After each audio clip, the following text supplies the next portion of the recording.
घर से विदा होकर वीणा अरुण के संग मधुबन होटल में आ गई।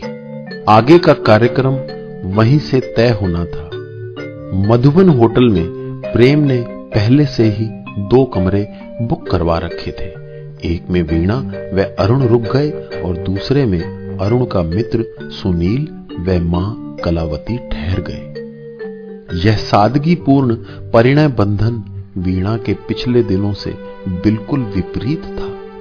कोई बहू के स्वागत के लिए नहीं था, ना ही गृह प्रवेश की रस्म थी, ना कोई मंगल गीत, ना आरती उतारी किसी ने। सास साथ ही थी पर उसकी उपस्थिति ना के बराबर थी। जो अरुण को समझ आ रहा था वही वह करवा रहा था अपने मित्र से कहकर। हां, उसका फोटो सेशन बहुत लंबा चला। वीणा के संग उसने लगभग 2 रील तस्वीरें खिंचवाई। शादी के इन पलों को वह संजो कर रखना चाहता था। रीति रिवाज की उसे जानकारी ना थी और ना ही कलावती कोई रीति रिवाज निभाना चाह रही थी। वीणा अपने में ही खोई हुई थी और अपनी उपस्थिति मुस्कुरा भरकर पूरी कर रही थी। रात का खाना खाने के समय प्रेम व सुनीता भी आ गए थे। सबने एक साथ खाना खाया और वहीं तय हुआ कि वे लोग कल सुबह दिल्ली वापस लौट जाएंगे। खाना समाप्त कर प्रेम व सुनीता ने उनसे विदा ली और अरुण उन्हें नीचे छोड़ने आया। रिसेप्शन काउंटर के पास रुककर उसने प्रेम से एकाएक पूछ लिया, प्रेम, यहां का बिल क्या तुमने अदा कर दिया है या कि सुबह तुम आओगे? प्रेम को कुछ अटपटा सा लगा। एकाएक अरुण का पूछना और ऐसे में वह बस इतना ही कह पाया, इसकी आप चिंता ना कीजिए, मैं सब स्वयं कर लूंगा। ऐसी बात नहीं है प्रेम, मैंने बस अपनी जानकारी के लिए पूछा है। मैं सुबह स्वयं पूछकर क्रेडिट कार्ड से पेमेंट कर दूंगा। अरुण ने अपनी बात सफाई से कह दी।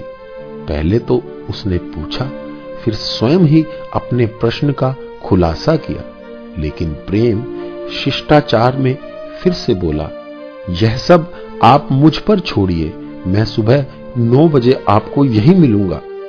इससे आगे बात यहीं समाप्त करते हुए प्रेम ने कहा, अब आप आराम कीजिए, सुबह से थके हुए हैं। और अरुण से हाथ मिलाकर उसने विदा ली। सुनीता इस बीच कुछ नहीं भूली, बस अरुण को निहारती रही। शादी 2 आत्माओं का मिलन है। संयोग जब बनता है तो 7 समंदर पार से भी रिश्ता जुड़ जाता है। 1 सप्ताह पहले कोई अरुण को जानता भी न था और 1 सप्ताह बाद वह घर का सदस्य बन गया है। यह रिश्ता बनाने कनाडा से चलकर अरुण का आना जैसे निश्चित था। सुनीता कुछ ऐसी ही बातें सोचती है। घर में सभी उसे मजाक में दादी मां भी कहते हैं। कमरे में लौटकर अरुण ने देखा वीणा पर्दा हटाकर बाहर जगमगाती मसूरी की सुंदरता को देख रही थी। देहरादून से मसूरी और मसूरी से देहरादून की छटा रात को देखने से ऐसा लगता है कि एक आकाश गंगा ऊपर है और दूसरी यहां धरती पर। लेकिन अरुण को इस समय ना ऊपर की आकाश गंगा दिख रही थी और ना दूर मसूरी की जगमगाती रोशनी से आनंद आ रहा था। वह तो वीणा को अपने निकट देखकर असीम आनंद की अनुभूति पा रहा था। वह चुप बैठी वीणा को एकटक निहारने लगा। कितनी सुंदर थी वह, बड़ी बड़ी सी आंखें, लंबी पतली नाक, सुंदर ओंठ, कुल मिलाकर एक आकर्षक चेहरा। देखने वाला एकटक देखता रह जाता। वीणा ने एक नजर अरुण की ओर देखा। उसे स्वयं को देखते पाकर वह लजा गई और अपनी आंखें नीची कर ली। उसने हल्के से मुस्कुराने की चेष्टा की। अरुण ने इसे आमंत्रण समझकर उसका चेहरा उठाया। उसकी आंखों में झांकते हुए उसने कहा, मैं जब कनाडा से आया था तो सपने में भी उम्मीद ना थी कि तुम जैसी सुंदर लड़की मुझे अपनी पत्नी के रूप में मिलेगी। आज मुझे अपनी किस्मत पर नाज है।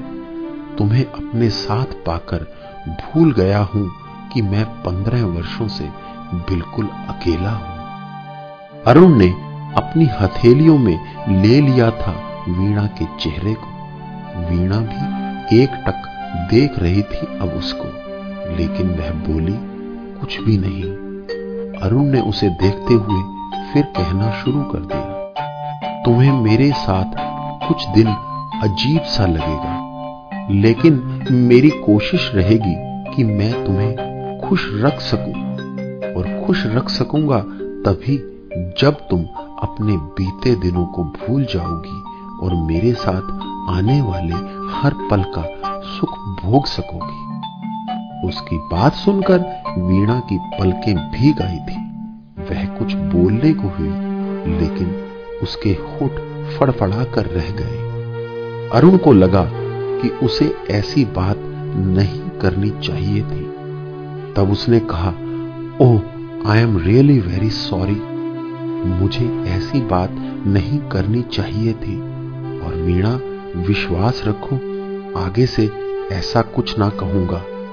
यह कहकर अरुण ने उसके गालों को थपथपाया और हाथ हटाते हुए बोला, चलो उठो, अब चेंज कर लो। वीणा उठने को हुई, तब अरुण ने फिर कहा, मैं पिछले 15 वर्षों से अकेला हूं कनाडा में। मेरे अकेलेपन का साथी नहीं मिला मुझे। तुम मिली हो इतने वर्षों बाद, तो अब लगता है जीवन में अकेलेपन की घड़ियां अब फिर से नहीं आएंगी, और मेरी कोशिश भी रहेगी कि तुम भी कोई कमी महसूस नहीं कर सको।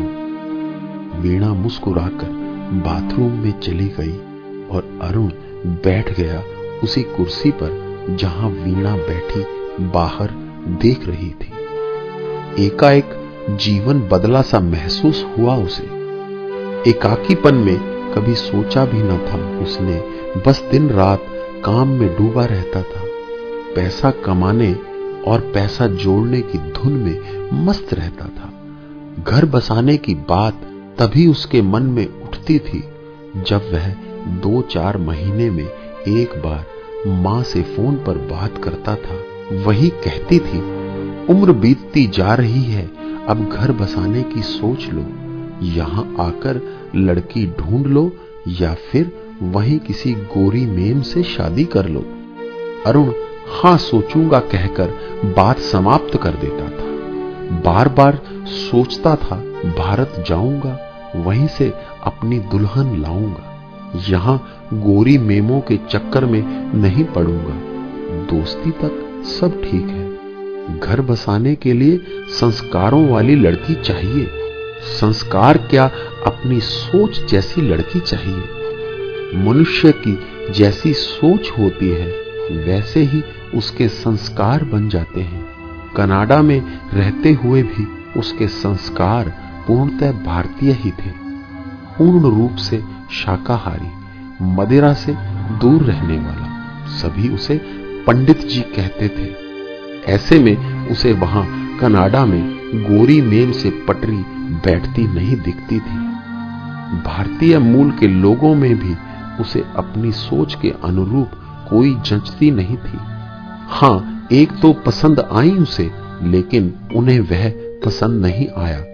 कसरती शरीर, लंबा चौड़ा डील डॉल, और उस पर रंग भी उसका गहरा सांवला था। आवाज भी कड़कदार।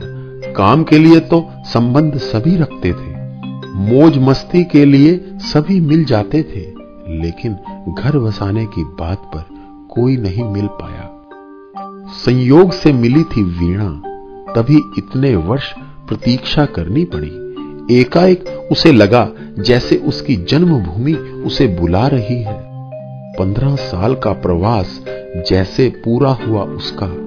1 महीने का प्रोग्राम बना लिया। आने से पहले अपने कॉलेज के मित्र से बात कर ली। एक वही था सुनील जिससे उसका पत्र व्यवहार हो जाता था। उसी ने अरुण के आने से पहले अखबार में विज्ञापन दे दिया था अच्छी लड़की का। उम्र आड़े आ रही थी, उसी को गोलमोल कर गए। अच्छी लड़की चाहिए, चाहे विधवा हो चाहे तलाकशुदा, बस बाहर चलकर रहने को राजी हो। एनआरआई की छाप बड़ा महत्व रखती है और अरुण तो अब भारतीय मूल का कनाडा का नागरिक था। एक समस्या और भी थी, देश लौटकर मां के पास रहने की समस्या। वह तो एक कमरा किराए पर लेकर अकेली रहती थी। पति से कानून की लड़ाई लड़ रही थी पिछले 20 वर्षों से। अपने स्वाभिमान को बनाए रखने के लिए भाइयों से भी मदद नहीं मांगती थी। दोनों खानदान दिल्ली के नामी गिरामी रईसों के थे, लेकिन मां थी कि गुमनामी की जिंदगी जीती थी। ऐसे में अरुण ने ही मां को समझाया कि उसकी शादी की खातिर वह कुछ दिन तक उसके मामा के घर पर ही रह ले। मां कैसे रहती है, कैसे पीछे के दिन बिताए, इसकी सोच उसके मस्तिष्क में नहीं आती थी। बस कर्तव्य मात्र इतना समझाया था कि साल 6 महीने में $1000-2000 वह मां को जरूर भेज देता था।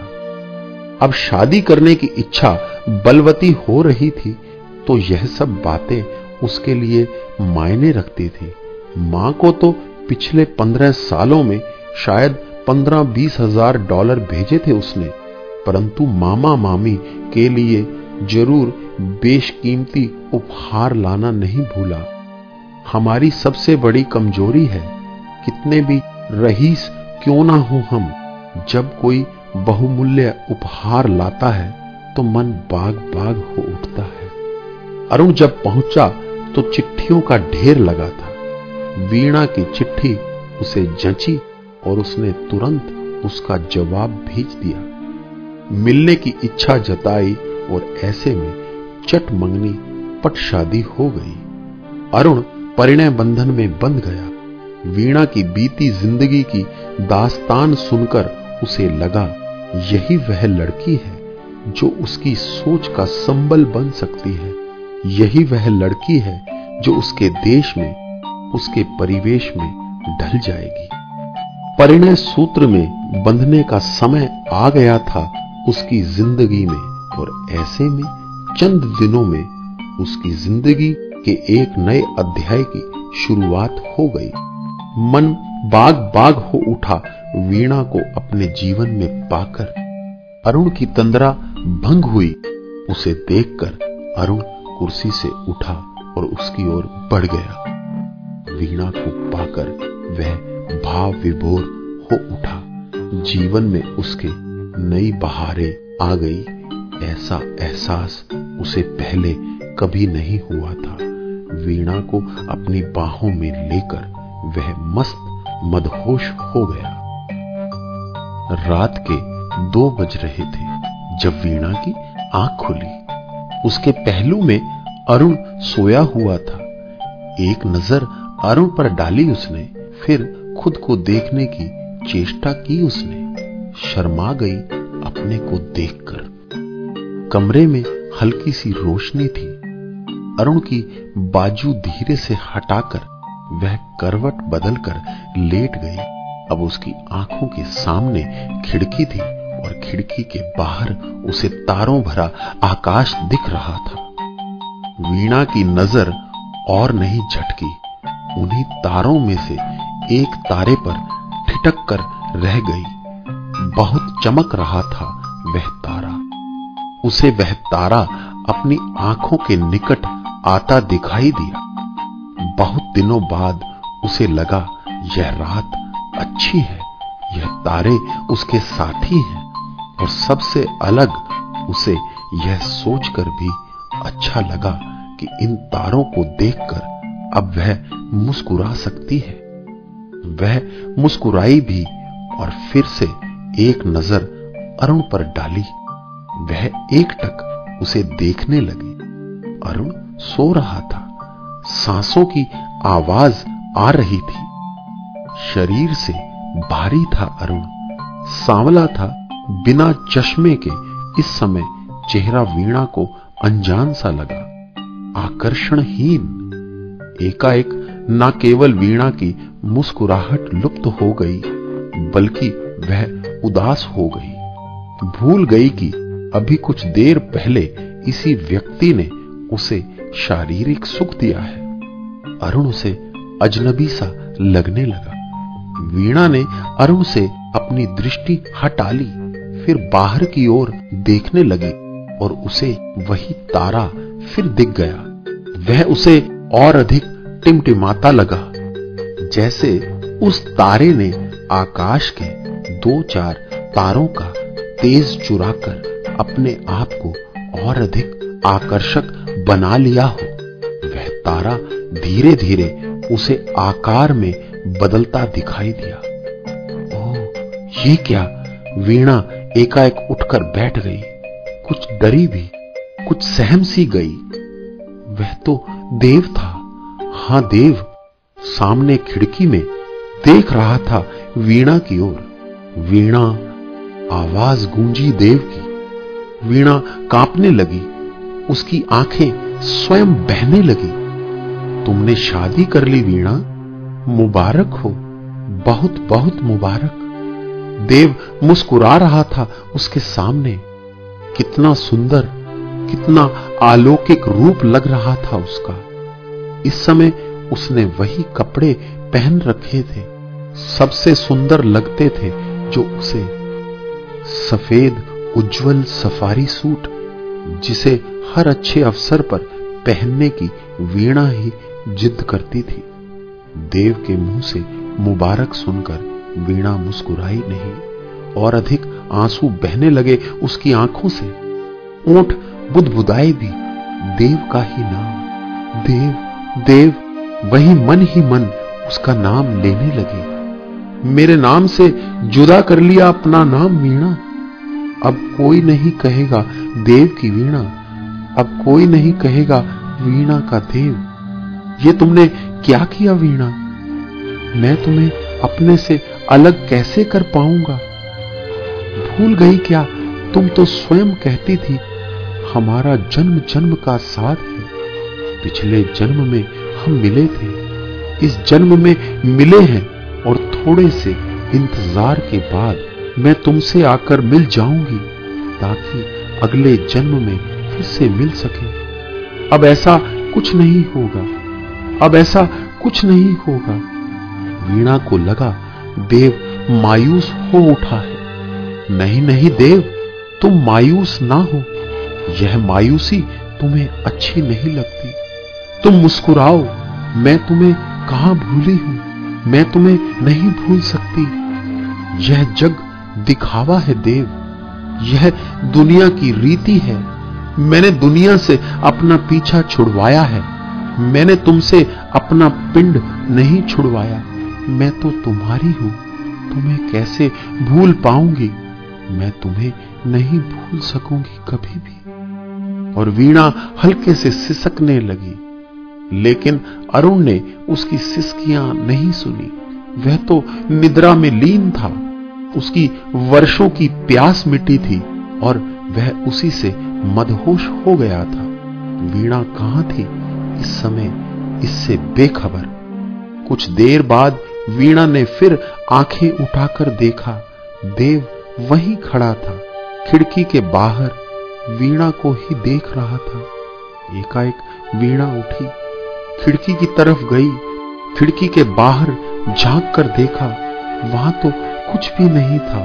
उसने खिड़की बंद कर दी, वहीं रखी कुर्सी पर बैठकर वह अरुण को देखने लगी। उसे याद आया हो जैसे कि देव तो अब कहीं नहीं। आज उसकी इस सामने सो रहे व्यक्ति से शादी हुई है, वह अब उसकी पत्नी है।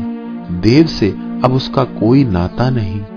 देव अब उसके लिए पिछले जन्म की कहानी बन गया है। इस नए जन्म से उसका कोई संबंध नहीं। लेकिन क्या यह सच है कि वह इस नए जन्म में देव को अपने मन से निकाल पाएगी?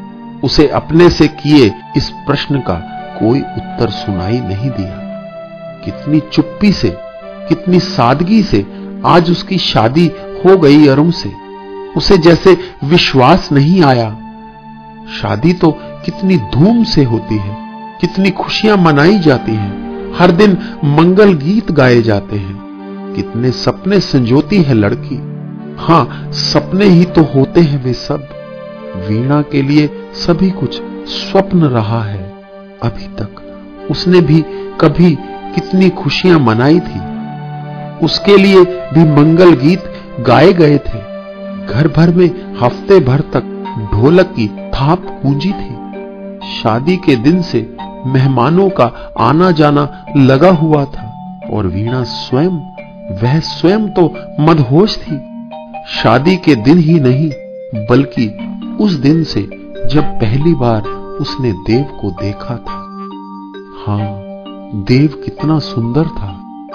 वीणा को सामने देव दिखा अब अरुण की जगह, और उसकी आंखें वहीं कुर्सी पर बैठे मुंद गई।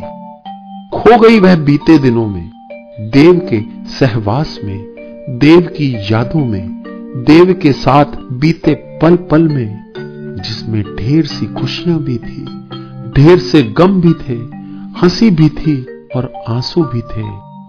लेकिन इन सब से ऊपर उसे अपने जीवन की कितनी कीमत चुकानी पड़ी, उसका कोई हिसाब भी वीणा के पास ना था।